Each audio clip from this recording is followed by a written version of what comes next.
Selamat malam, puji syukur kepada Tuhan karena kita selaku satu persekutuan jemaat kembali kita diperkenankan akan melaksanakan kebaktian rumah tangga walaupun kita berada di rumah masing-masing. Yang di dalamnya kita syukuri pemeliharaan Tuhan yang telah kita alami, semua oleh karena kemurahan Tuhan. Karena itu mari kita bersama-sama dalam kebaktian ini, kita mensyukuri segala kebaikan Tuhan yang Tuhan sudah limpahkan dalam kehidupan kita semua. Saya mengajak saudara-saudara semua untuk kita bersama-sama memuji memuliakan nama Tuhan. Dari nyanyian rohani 45, kita lakukan ayat 1 dan ayat yang keempat, Tuhanku Yesus Raja segenap alam.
Saudara-saudara sidang jemaat yang dikasihi Tuhan, mari kita menaikkan doa syukur kepada Tuhan.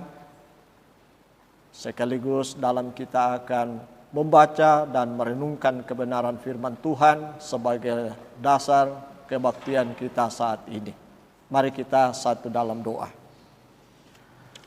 Ya Tuhan, Allah kami dalam kerajaan surga, ini kami umat-Mu yang telah menikmati segala berkat Tuhan di dalam hidup yang telah kami jalani. Lebih khusus dalam minggu ini, Engkau telah menuntun menyertai kami 3 hari lamanya. Di dalam kami menjalankan segala kesibukan kami. Nyata bahwa Engkau tidak pernah meninggalkan kami. Sehingga saat ini ketika Engkau menghimpunkan kami dalam kebaktian rumah tangga, semua kami dalam keadaan yang baik. Karena itu sudah sepatutnya kami bersama-sama datang di hadapan-Mu, memuji memuliakan Engkau. Tuhan, di saat ini kami rindu untuk membaca sekaligus akan merenungkan kebenaran firman-Mu. Karena itu hamba-Mu memohonkan di hadapan Tuhan, mari Tuhan mengurapi kami dengan kuasa Roh-Mu yang kudus. Dari hamba-Mu yang akan mewartakan firman-Mu kepada seluruh jemaat-Mu yang akan mendengarkan dan merenungkan firman-Mu. Kiranya Roh Kudus Tuhan sendiri akan berkarya di tengah-tengah kami semua, sehingga melalui firman Tuhan yang datang ke tengah-tengah kami, sungguh-sungguh boleh menjadi bagian kami. Ya Allah yang ada di dalam kerajaan surga, hamba-Mu serahkan ke dalam tangan-Mu jam kebaktian rumah tangga ini. Dari awal hingga selesainya, biarlah Tuhan sendiri berkarya di dalam kehidupan kami semua. Kami sadari bahwa kami manusia yang lemah, penuh dengan keterbatasan oleh karena dosa. Karena itu dalam kerendahan hati kami mohon, mari Tuhan mengampuni kami. Sehingga dengan pengampunan daripada Tuhan, kami boleh bersukacita, kami boleh menikmati damai sejahtera Tuhan di dalam kehidupan kami semua. Ya Allah yang ada di dalam kerajaan surga, berfirmanlah kepada kami, karena kami segenap umat-Mu rindu dan siap mendengarkan akan kebenaran firman-Mu saat ini. Ini doa kami yang hamba-Mu angkat di hadapan-Mu, hanya melalui Tuhan kami Yesus Kristus. Amin. Saudara-saudara sidang jemaat kekasih Tuhan, sebagai landasan dari kebaktian rumah tangga kita saat ini, kita akan membaca kebenaran firman Tuhan yang saya telah siapkan dari Injil Matius pasal 25 ayat 1 sampai ayat yang ke-13. Injil Matius pasal yang ke-25 ayat 1 sampai ayat yang ke-13. Firman Tuhan berbunyi demikian. Pada waktu itu hal kerajaan surga seumpama 10 gadis yang mengambil pelitanya dan pergi menyongsong mempelai laki-laki. 5 diantaranya bodoh dan 5 bijaksana. Gadis-gadis yang bodoh itu membawa pelitanya, tetapi tidak membawa minyak. Sedangkan gadis-gadis yang bijaksana itu membawa pelitanya dan juga minyak dalam buli-buli mereka. Tetapi karena mempelai itu lama tidak datang-datang juga, mengantuklah mereka semua lalu tertidur. Waktu tengah malam terdengarlah suara orang berseru, "Mempelai datang, songsonglah dia." Gadis-gadis itu pun bangun semuanya, lalu membereskan pelita mereka. Gadis-gadis yang bodoh berkata kepada gadis-gadis yang bijaksana, "Berikanlah kami sedikit dari minyak-Mu itu, sebab pelita kami hampir padam." Tetapi jawab gadis-gadis yang bijaksana itu, "Tidak, nanti tidak cukup untuk kami dan untuk kamu. Lebih baik kamu pergi kepada penjual minyak dan beli di situ." Akan tetapi waktu mereka sedang pergi untuk membelinya, datanglah mempelai itu, dan mereka yang telah siap sedia masuk bersama-sama dengan dia ke ruang perjamuan kawin, lalu pintu ditutup. Kemudian datang juga gadis-gadis yang lain itu dan berkata, "Tuan, Tuan, bukakanlah kami pintu." Tetapi ia menjawab, "Aku berkata kepadamu, sesungguhnya aku tidak mengenal kamu. Karena itu berjaga-jagalah, sebab kamu tidak tahu akan hari maupun akan saatnya." Demikian jauh ayat pembacaan kita. Berbahagialah setiap kita yang mendengarkan firman Tuhan, lalu kita pelihara di dalam kehidupan kita sekalian. Amin. Saudara-saudara kekasih Tuhan, akan mengantar kita dalam merenungkan kebenaran firman Tuhan yang telah kita baca tadi. Kembali kita memuji memuliakan nama Tuhan dari nyanyian Mazmur 1 ayat 1, "Berbahagialah yang di jalannya."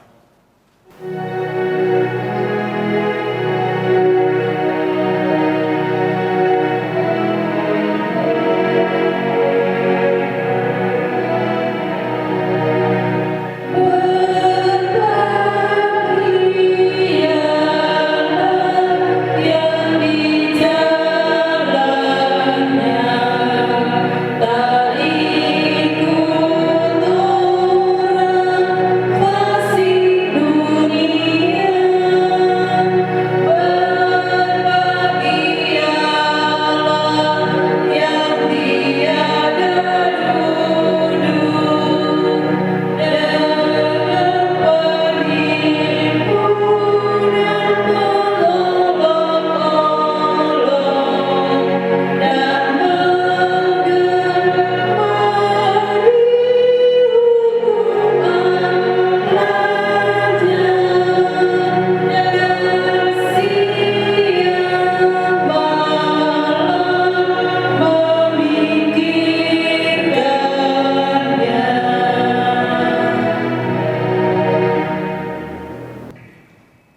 Saudara-saudara yang dikasihi Tuhan,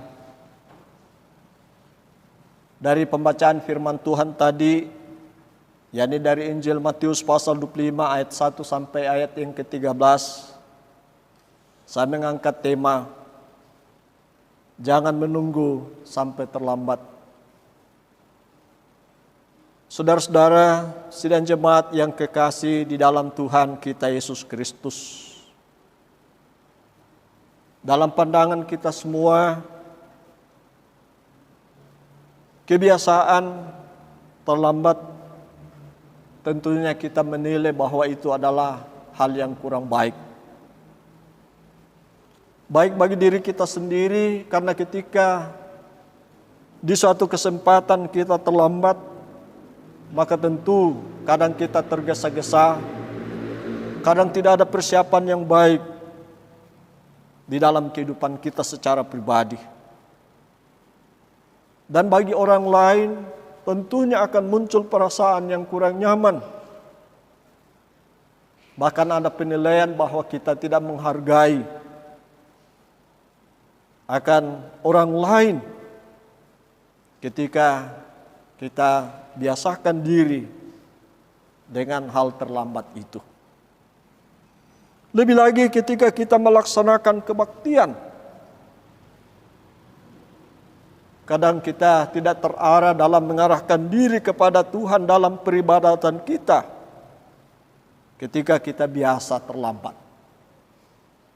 Karena itu sangat penting di dalam kehidupan kita, kita harus merubah kebiasaan ini, karena ini adalah hal yang kurang baik. Lebih lagi dalam hubungan kita dengan Tuhan, tentunya ini akan merugikan kita. Dari pembacaan firman Tuhan tadi, kita akan belajar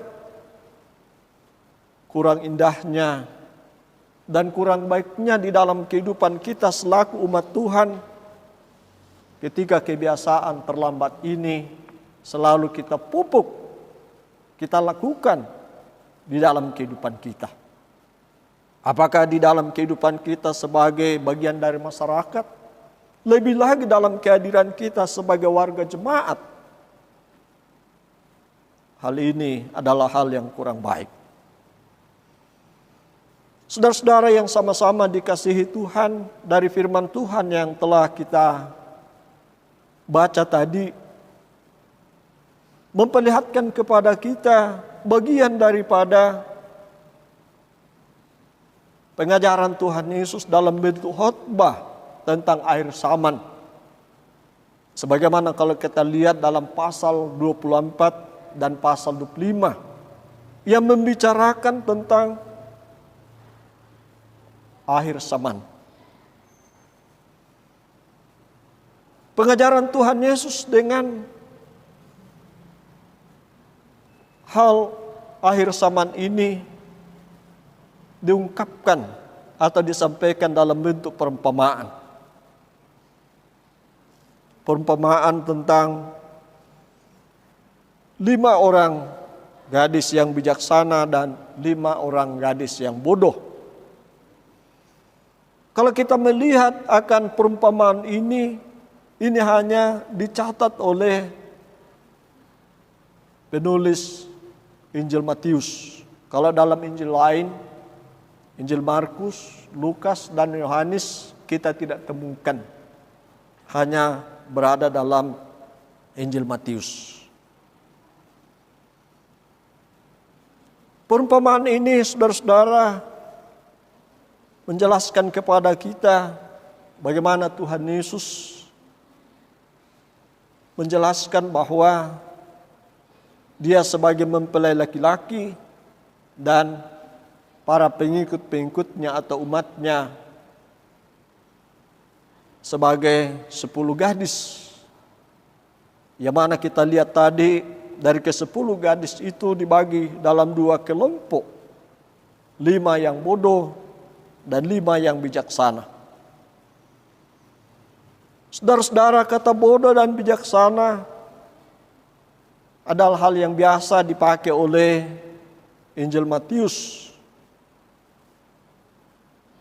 Sama seperti ketika kita melihat di dalam Matius pasal 7 ayat 24 sampai 27. Di situ mengangkat orang yang bijaksana mendirikan rumah di atas batu dan orang yang bodoh mendirikan rumahnya di atas pasir.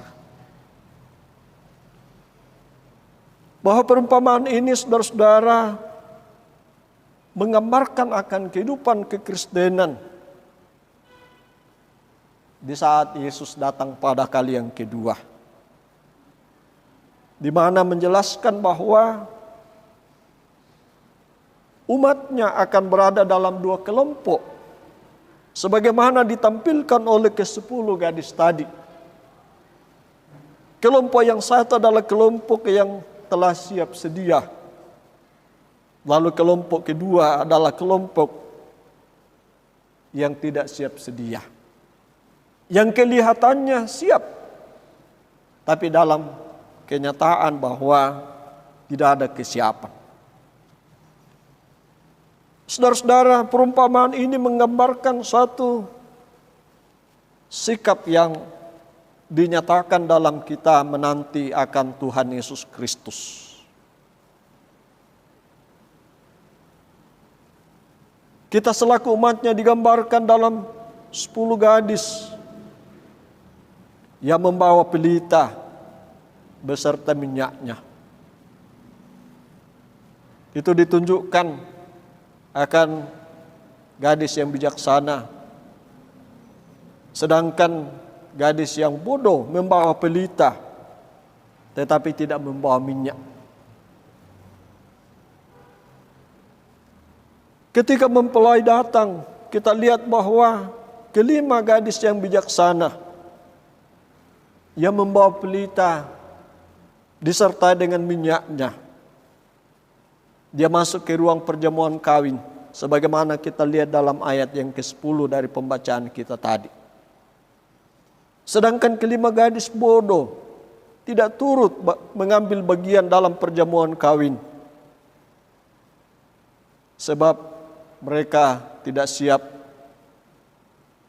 Baru mencari minyak ketika mempelai sudah datang. Itu juga masih berada dalam ayat yang ke-10. Ketika berusaha, sesudahnya mereka mendapatkan minyak, berusaha untuk mengetuk pintu supaya dibukakan. Mempelai laki-laki mengatakan kepada mereka, "Sesungguhnya aku tidak mengenal kamu." Saudara-saudara yang sama-sama dikasihi Tuhan, tentunya ini adalah suatu hal yang menjadi pelajaran yang sangat berharga bagi kita. Bahwa 5 gadis yang bodoh ini telah ikut menanti. Dalam penantiannya sampai tertidur. Tapi kita lihat bahwa tidak masuk ke dalam ruang perjamuan kawin. Ketika mengetuk pintu, pintu tidak dibukakan baginya. Yang terjadi adalah menyesal karena keterlambatan dalam mempersiapkan diri, khususnya minyak. Sehingga ketika mempelai datang, baru mencari minyak. Karena pelitanya sudah padam. Dan tentunya tidak ada arti. Ada ungkapan orang, sesal kemudian tidak berguna. Inilah yang terjadi dalam kehidupan kelima gadis yang bodoh. Nanti berusaha. Ketika suatu peristiwa yang menentukan terjadi, lalu yang terjadi ialah dia sudah terlambat. Saudara-saudara yang sama-sama dikasihi Tuhan, dalam perumpamaan ini yang menjadi kehendak Tuhan Yesus ialah supaya kita menjadi bagian daripada orang-orang yang seperti 5 orang gadis yang bijaksana. Bahwa segala jerih payah yang dilakukan dalam menanti dengan pelita dan minyak yang terus menyala, kita lihat bahwa dia diperkenankan masuk ke perjamuan kawin anak domba Allah. Ia diperkenankan masuk ke dalam pesta sukacita Allah. Ia diperkenankan masuk ke dalam kerajaan surga. Karena ia secara benar melakukan penantian seperti yang dikehendaki Tuhan di dalam kehidupannya. Nah, saudara-saudara yang sama-sama dikasihi Tuhan, kiranya kita selaku umat Tuhan yang hidup pada zaman ini, supaya kita menjaga diri. Janganlah kita masuk ke dalam kelompok 5 gadis yang bodoh. Karena segala jerih payah yang dilakukan ketika kita masuk dalam kelompok ini adalah sia-sia, adalah tidak berguna. Dan tentunya akan menjadi penyesalan. Orang ungkapkan bahwa penyesalan kemudian tidak ada gunanya.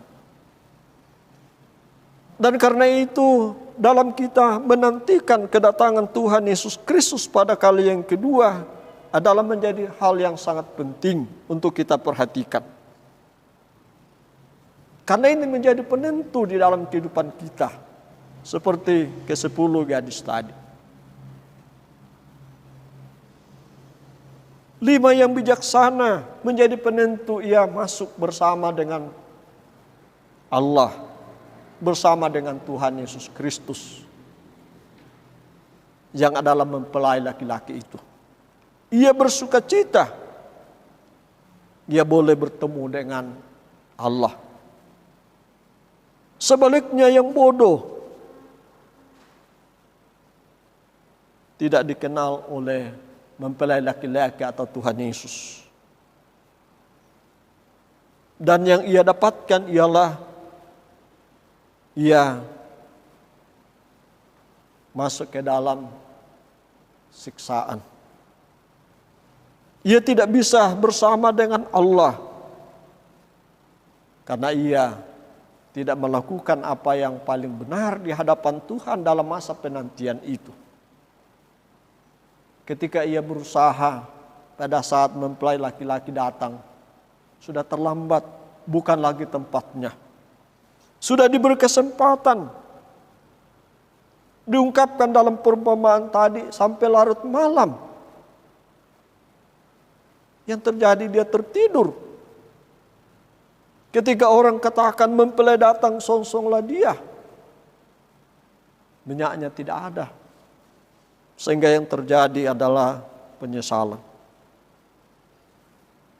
Tentunya saya dan saudara-saudara sidang jemaat tidak menghendaki bahwa pada akhirnya kita akan menyesal. Karena tidak ada artinya suatu penyesalan kemudian. Karena itu ketika kita diberi kesempatan oleh Tuhan dalam kita menantikan kedatangan Tuhan Yesus pada kali yang kedua, karena ini adalah hal yang pasti. Walaupun harinya kita tidak tahu, sebagaimana kalau kita lihat di dalam firman Tuhan, bahwa tidak seorang pun yang tahu harinya. Anak sendiri juga tidak, hanya Bapa. Sebagaimana diungkapkan dalam Injil Markus pasal 13 ayat 32. Tetapi tentang hari atau saat, itu tidak seorang pun yang tahu. Malaikat-malaikat di surga tidak. Dan anak pun tidak. Hanya Bapa saja. Memperlihatkan kepada kita bahwa karena kedatangan Yesus adalah hal yang pasti. Walaupun harinya kita tidak tahu, maka disinilah menuntut di dalam kehidupan kita agar supaya kita terus terjaga. pelita kita harus terus menyala. Dan pada kita minyak terus terpelihara. Sehingga apapun yang terjadi tidak akan menjadi padam pelita itu. Saudara-saudara yang sama-sama dikasihi Tuhan. Dalam kehidupan kita selaku umat Tuhan, tidak cukup kita katakan bahwa saya sudah berdoa, saya sudah beribadah di rumah atau di gereja, atau saya sudah menjadi orang Kristen yang sudah berpuluh tahun menjadi orang Kristen. Tapi yang sangat dipentingkan di sini adalah apa yang kita lakukan di dalam kehidupan kita dengan kesempatan yang Tuhan karuniakan dalam masa penantian ini. Buah iman kita yang bisa dilihat oleh orang dan bisa dirasakan oleh orang lain. Karena itulah yang Tuhan ingini dalam kehidupan kita. Dalam Injil Matius pasal yang kelima ayat 13 sampai ayat 16. Ketika Tuhan Yesus berbicara masalah pelita dan terang. Dia menghubungkan ke perbuatan yang baik. Bahwa melalui perbuatan yang baik. Orang diyakinkan dan Tuhan dimuliakan dalam kehidupan kita. Memperlihatkan kepada kita bahwa yang sangat penting di dalam kehidupan kita sebagai bagian daripada pelita kita menyala adalah bagaimana kita memberi buah iman percaya kita kepada Tuhan. Kita tidak bisa berpuas diri ketika kita sudah menjadi orang Kristen. Tapi harus kita melihat dalam kehidupan kita secara pribadi. Buah-buah apa yang bisa kita nyatakan, yang bisa dilihat oleh orang lain, yang bisa dirasakan oleh sesama kita. Itulah yang sangat dipentingkan oleh Tuhan di dalam kehidupan kita selaku umat Tuhan. Ketika kita diberi kesempatan hidup, apapun keadaannya, jangan kita menunda melakukan apa yang baik bagi sesama kita. Baiklah di dalam kehidupan kita, sebagaimana pengajaran Tuhan Yesus, kita terus-menerus berusaha. Dengan perbuatan kita kepada orang lain, kita mengumpulkan harta di surga. Bukan hanya kita mengumpulkan harta dunia. Mari kita di dalam kehidupan ini menyatakan kasih kepada sesama. Ketika mungkin kita salah paham satu dengan yang lain, mari kita saling memaafkan. Mari kita berbuat baik. Mari kita berdamai satu dengan yang lain. Dan kita harus berhenti melakukan kejahatan.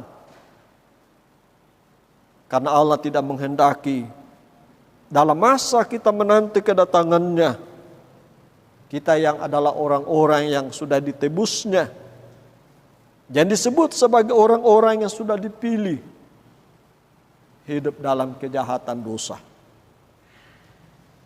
Allah mau kita menyatakan bahwa kita adalah anak-anak Tuhan, anak-anak terang, yang bisa membawa terang ini kepada orang lain, di mana kegelapan ini semakin menguasai orang-orang yang hidup di dunia ini. Karena itu saudara-saudara yang sama-sama dikasihi Tuhan, marilah kita bersama-sama menjadi gadis-gadis yang bijaksana. Hindari diri menjadi gadis yang bodoh, karena akan mendatangkan penyesalan, akan membawa kita menjadi terlambat, dan tentunya tidak ada artinya bagi kita. Tapi ketika kita menjalani hidup ini sebagai gadis yang bijaksana, kita akan bersuka cita. Kita akan bersama dengan Tuhan di rumah Bapa. Ini kebenaran firman Tuhan yang datang ke tengah-tengah kita. Kiranya Tuhan memberkati saya dan saudara-saudara melalui firman-Nya yang kudus ini. Amin.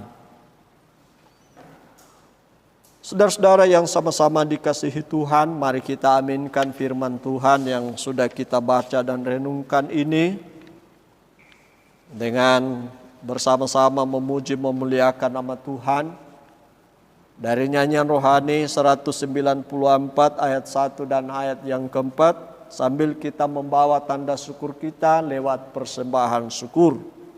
Rohani 194 ayat 1 dan ayat yang keempat, jauh dari tanahku dagang di dunia.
Saudara-saudara yang dikasihi Tuhan, mari kita masuk dalam doa persembahan, doa syafaat yang kita akan akhiri dengan doa Bapa kami. Mari kita berdoa. Ya Tuhan, Allah kami dalam kerajaan surga, kami bersyukur di hadapan-Mu pada saat ini untuk kebaktian yang kami boleh selenggarakan bersama. Jadi dalamnya sungguh kami menikmati persekutuan satu dengan yang lain di hadapan Tuhan. Walaupun kami terpisah berada di rumah masing-masing. Tapi di dalamnya, dalam Tuhan kami boleh dipersekutukan. Karena itu kami patut memuji memuliakan nama-Mu. Firman-Mu yang kami sudah baca dan hamba-Mu telah menyampaikannya di tengah-tengah jemaat-Mu. Kiranya Roh Kudus-Mu akan berkarya di dalam kehidupan kami. Sehingga firman-Mu itu akan kami bawa dalam kehidupan kami. Sehingga menjalani hidup yang Tuhan karuniakan dalam kami menjalani masa penantian. Menanti kedatangan Tuhan kami Yesus Kristus pada kali yang kedua. Kami senantiasa terjaga, siap sedia. Kami seperti 5 gadis yang bijaksana.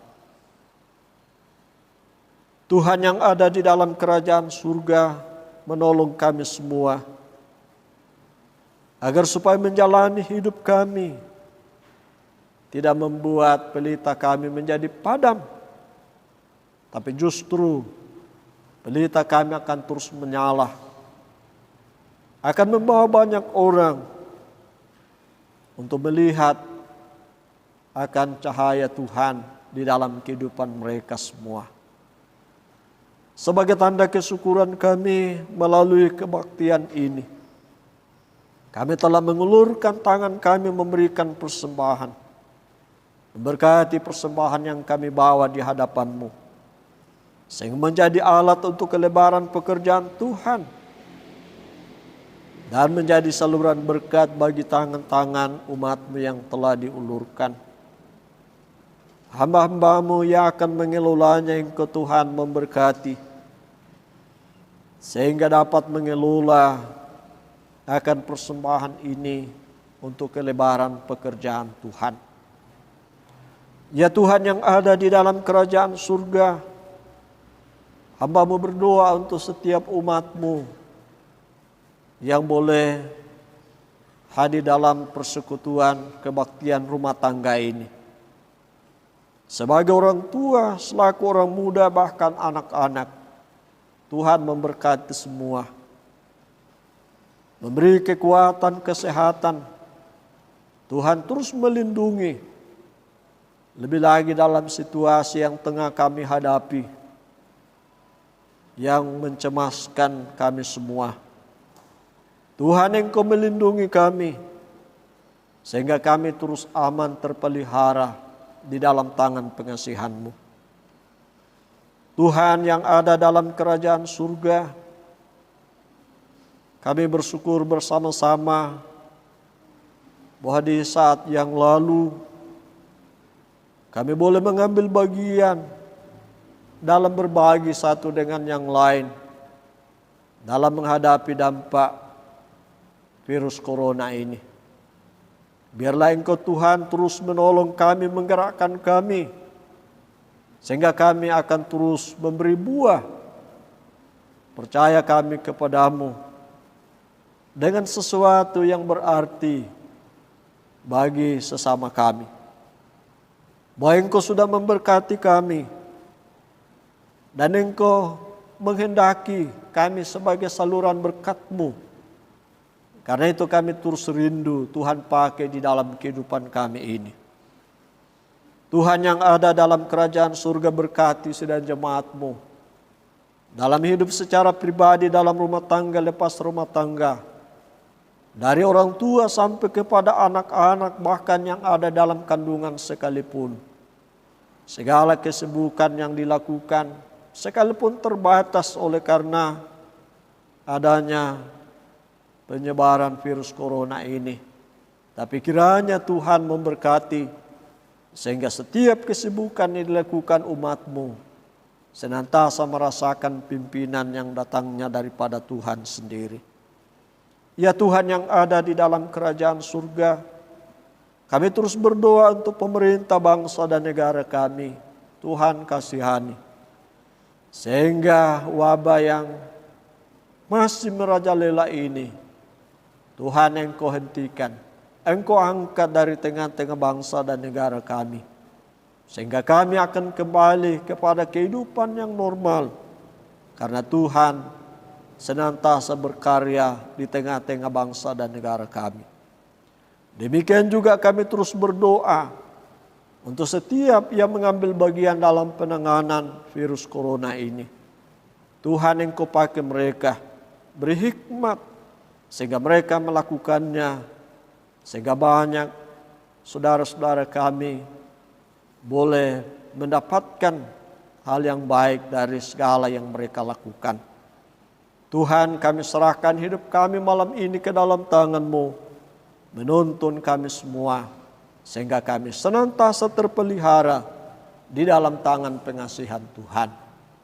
Tuhan yang ada di dalam kerajaan surga, ini doa persembahan dan syafaat kami yang kami bawa di hadapan-Mu melalui Tuhan kami Yesus Kristus yang sudah mengajar kami berdoa bersama-sama demikian. Bapa kami yang di surga, dikuduskanlah nama-Mu, datanglah kerajaan-Mu, jadilah kehendak-Mu di bumi seperti di surga. Berikanlah kami pada hari ini makanan kami yang secukupnya, dan ampunilah kami akan kesalahan kami, seperti kami juga mengampuni orang bersalah kepada kami. Dan janganlah membawa kami ke dalam pencobaan, tapi lepaskanlah kami daripada yang jahat. Karena Engkau-lah yang punya kerajaan dan kuasa dan kemuliaan sampai selama-lamanya. Amin. Demikian kebaktian kita. Tuhan Yesus memberkati kita sekalian.